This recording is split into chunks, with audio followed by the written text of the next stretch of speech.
Hello and welcome back to another episode of Critical Reactions with your host Brian. We are going to do a special bonus episode today. I know normally we only do 2 videos, but we're going to do 3 because a video dropped today that I wasn't expecting. And I didn't want to clear the schedule or rearrange stuff. I wanted to still check out the other 2 things I had planned for today, but I wasn't going to ignore this. We're checking out a new single from Dear Mother called Wildfire. We've had Dear Mother on the channel before through the Creator Request program, which highlights smaller bands, and I was completely blown away so much that I think we ended up reacting to all 3 of their singles from their first album. And I got a copy. I don't remember if it was gifted or if I purchased. Either way, I wore it out. I listened to that CD so much. And I'm a huge fan of Dear Mother now. So when I heard they had a new single coming out, I wasn't going to let that slip by. Let's dive into this and see what they're bringing to the table today with Wildfire.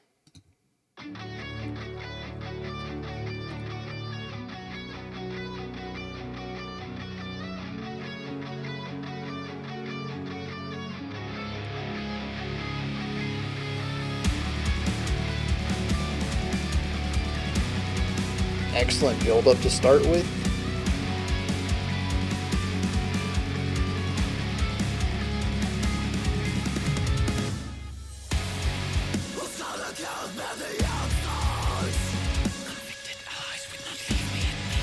Oh, interesting contrast on both points there. Bringing in the whisper vocals on top of a dissonant harmony.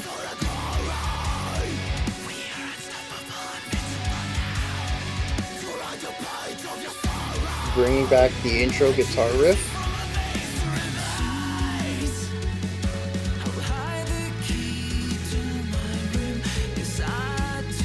I like the marimba.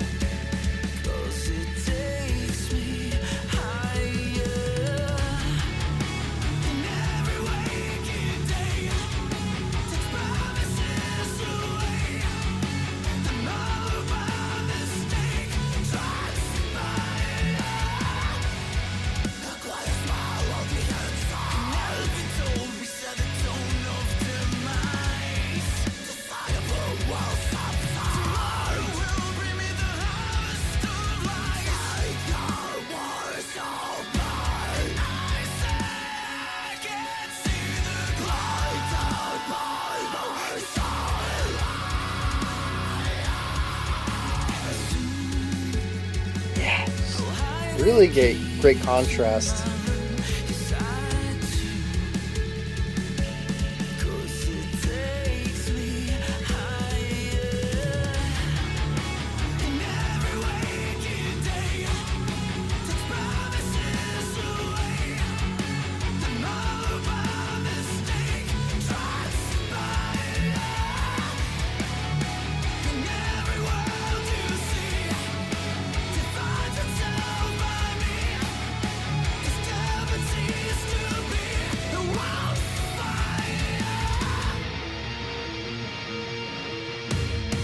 Bringing that bite in.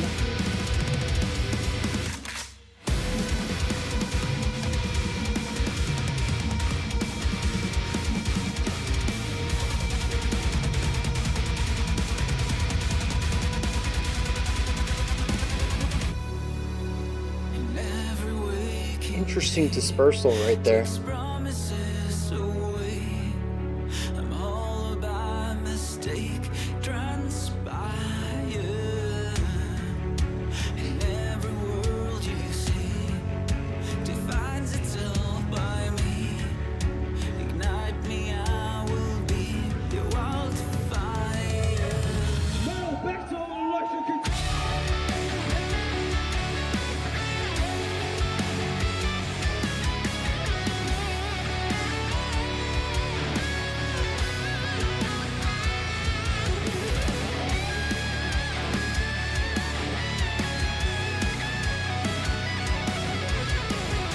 Very cool synth violin line behind all this too.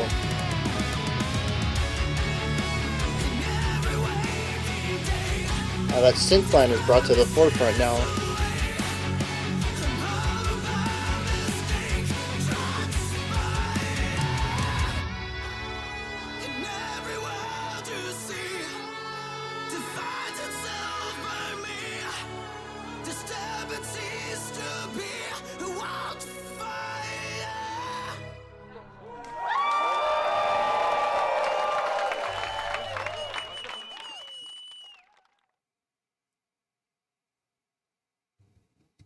Yes, I do think it's interesting. It's probably more of a coincidence than anything else, but the last video we did on, what was it, Caligula's horse?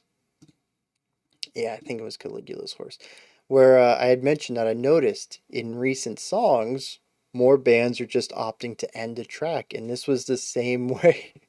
It really didn't have a new idea to wrap the track up. We just sort of started removing layers, and then at the end of the last bar, we just stopped. There wasn't a designed uh, melodic idea or harmonic progression designed to wrap the song up. We just took the loop we already had and just didn't repeat it again.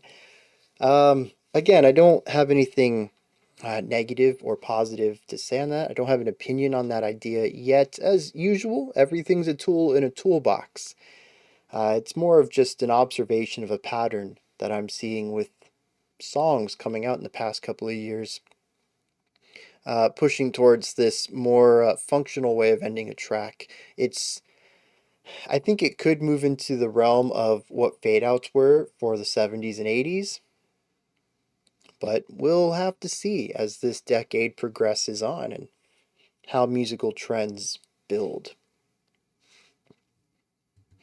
Everything about this, though, was what I love about Dear Mother. It's very much reminds me of the alt metal and new metal scenes from the 2000s with modern production and technique, and combining it a little bit with modern metalcore, the very mainstream type of metal out there, and taking up many of the more palatable elements of that and sort of just mashing it all together into this phenomenal sound, while putting their own spin on it. And, what is this phenomenal sound? It's very vague, Brian. Yeah, look, we probably have like 15 minutes ahead of us. Let me have time to express my thoughts. Um, so here's the deal, right? If we look at the melodic lines in here, the guitar riffs, the vocal melodies, the clean ones, the harmonies, we look at the background keyboard stuff going on, a lot of this is hyper palatable. Some of it has an aggressive metal bite to it tone wise, but for the most part, a lot of it is rather smooth. It has a clean sound. And melodically, what's on paper is something that's extremely palatable. They're easy to digest melodies that tend to focus around a single note, a very modern style of melody writing, with harmonies that are generally acceptable. We don't have any strange note intervals in here. There's nothing avant-garde or even real heavily in dissonance either. The little bit of tension that's introduced in the chord progression is there so that we have somewhere to resolve to. What I'm saying is this has a lot of mainstream appeal to it. This, I think, is part of how they're incorporating, maybe subconsciously, maybe they don't know they're incorporating it, maybe it's just influences based on what they enjoy listening to. But incorporating much of the mainstream metal realm, especially in the past few years. There is a strong palatability to all of this. But that's not all that the band does. We also have a very heavy, gritty approach that can be overlaid on top of this. And I do mean overlaid. Go back and listen to that track again. Listen to every time that the song gets heavy and listen to what's happening under it. Listen to the second guitar. Listen to the synths. Listen to even the drumming. The drumming is quite intense. There is a lot of arm movement, I'm sure, and a lot of velocity going on. It's not real light jazz drumming, right? But when you listen to what the drums are playing, even in the heavier sections, I think you'll find they're a bit more spacious than in the lighter sections. It's a really nice way of balancing that the drums do, while also allowing themselves to create impact and weight in the heavy side. We'll get to the drumming in a bit. I'm getting ahead of myself here. What is with this one piece of hair? Just calm down, bro. Seriously? Fine. Look, you can be free. I don't care anymore. Just don't sit above my head. It looks weird. Where was I? Oh, yes. At every point in this track, there is something on the bit more palatable side. There is balance everywhere. And I find that to be one of the band's strengths. It is heavy for people who don't like heavy music. Or maybe that's close enough. I like heavy-ish music, but I still really enjoy this. I think it strikes a really great middle ground. Um, Another thing we can look at is the variety of timbres given to our lead instruments, whether that is a lead violin line, a lead synth line, lead guitar line, lead vocal lines. The guitars, there's multiple guitar tones in here, there's multiple synth tones. The vocalist uses multiple styles as well, whether it's the whisper or the lighter, less energy singing, or the full-bodied projected singing, or the two harshes that he does, the compressed clean and then the full-on um, vocal fry scream. There's a lot of variety in here to keep the listener interested from moment to moment, regardless of how little their, or large, their attention span is. It is a song that is consistently changing up what it's doing in ways that, for the most part, are also palatable in some way or another. And like I said, this is all what really drew me to the band originally. It's great hooks, great melodies, heaviness when it's necessary, and a great balance between the two sides. Now here's something I noticed about this, and I think it shows a lot of growth. I don't remember the bass being so prominent on the first album. I'll be kind of honest, I don't remember the bass on the first album much at all, but I also know they don't have a bassist. So it might be that the first album actually just doesn't have any bass on it at all. I don't remember. I got to give it a spin. It was 2021, late 2021, I think, when I got that album. So, it's been a while. I've listened to a lot of music. I did spin it for a couple of months, though. But it's still been a while since I've heard it. There's definitely bass here. I think that is one of my favorite things about this song and the vision of where they're going with their music. And what really has me stoked about this upcoming album is because there's bass and I can hear it, and it just has this really nice warm sound that sits underneath the entire band and supports it all. They do have an older sound, it's very guitar led, um, but the bass just provides a really nice foundation for everything else that wasn't necessary. The first album worked fine without it really having a strong presence, but it just fills in all the space here and it sounds so good. Now, the first album also had synth work on a few tracks. I think it was used a bit more sparingly than it is here, and it makes me wonder if they have a keys player now, because the synth embellishes every single section. It is always doing something, whether it's borrowing a guitar riff from an earlier section so that the guitar can move to a new idea, or if it's just adding blanket chords behind everything to sort of fill out the sounds. Occasionally, it utilizes string sounds rather than digital synth sounds, and that also changes up the texture of everything. It just helps embellish every section, no matter what it's doing. If it's trying for sparseness, it'll change up for that. If it wants something warm and inviting, it'll go for more of an acoustic instrument. If it just wants some bite and grit, it'll go towards a distorted digital sound. It doesn't really do anything on its own. If you just listen to the synth line, I don't think it's going to be that interesting, but it's always doing something to support everyone else around it. And I love it. I love the synth in their first album too. And this just takes what it was doing and cranks it up to 11. The drummer's killing it as usual. Real solid. Um, Real solid metronome style playing, sitting in the pocket, just keeping the beat for everyone. Occasionally has some fantastic fills. And, I've already praised the guitar and vocal work on this.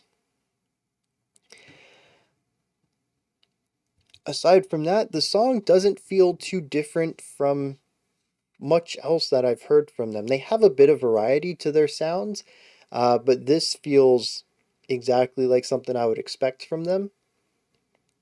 So it's interesting because, usually around this point in the video, I will attempt to figure out what the song is saying with its chord choices, its structure, its progression, its atmosphere and emotion. But with this band, in an unusual turn, I'm actually familiar with them. Familiar enough to say that not many decisions in this song feel like they're specifically for this song. There is still a general story at play. There's movements into tension that move into release. There's the constant and frantic changing of melody, whether we're altering vocal timbres or passing a melody from one instrument to another. Going into the guitar solo and introducing a bit more virtuosic shred to the melody. There's always something being changed up, something frantic about that, and maybe there's something to read into that, but again, it just feels like how they write music, and it's difficult for me to say that many of these decisions as a whole were crafted for the song's narrative in particular, when it feels like something they would do for any song. It doesn't feel particular to this one. But maybe my mind on that will change once I hit the lyrics and we see what's going on there.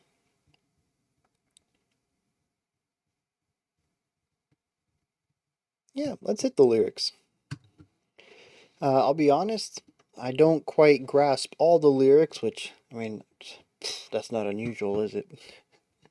I'm not a lyrical dude.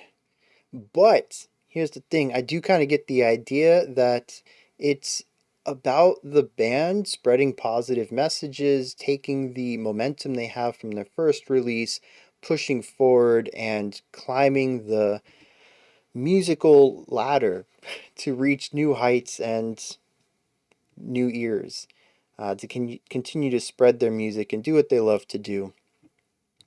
At the beginning, it says, who's going to give me the answers? Convicts nor allies will leave me at peace. We'll avert another disaster. We're spreading happiness like a deadly disease. The next stanza I thought was really cool. It says, in search of fortune and glory, we are unstoppable, invincible now. I think Invincible was one of the tracks off of their debut album. It says, now we're unstoppable. We're continuing to, we're a snowball going down a hill. We're unstoppable. We're just going to keep growing. We're invincible now. The chorus says, every waking day takes promises away, and every world you see defines itself by me. Ignite me, I will be your wildfire. Almost as if to say, don't waste a single day. Every day is precious and can help you work towards your goal. And if you need me to be your inspiration, then do it. I will inspire you. I'll be the wildfire. We'll spread this passion. We'll spread this fire as quickly as we can, and pass the goodwill around. As he said at the beginning, we're spreading happiness like a disease. I don't know if that's necessarily the message of the song. There's some stanzas that I don't think support that too well, but it is present enough for me to say that it's at least a message in here. On a cool note, though, I did notice the personnel list in the description box here. The vocalist and guitarist are the same, David Pear and Meryl Bechtold. The drummer for this song is their old drummer, but it says that there's a new drummer in the band. So maybe going forward, we'll hear a new drummer. Oh, interestingly, this track was a B-side from their first album, and they didn't want to get rid of it, so it's going to show up on their next. So that's why it has the old drummer's name here for the music credits. However, they also picked up a second guitarist, a bassist, and the new drummer. So they moved from a 3-piece to a 5-piece band. Very interesting. I know on their first album, Meryl did double duty playing guitar and keys, but nobody here is listed as the keyboard player anymore. So I'm curious if that's all done in production now. Because in the music video, I didn't see anyone playing keyboard either, and I've never seen them live in the past couple of years during their time supporting their first album, so maybe they didn't play keys there either. Maybe it was all on a backing track. I don't know. Regardless, the keys have a much stronger presence in this track.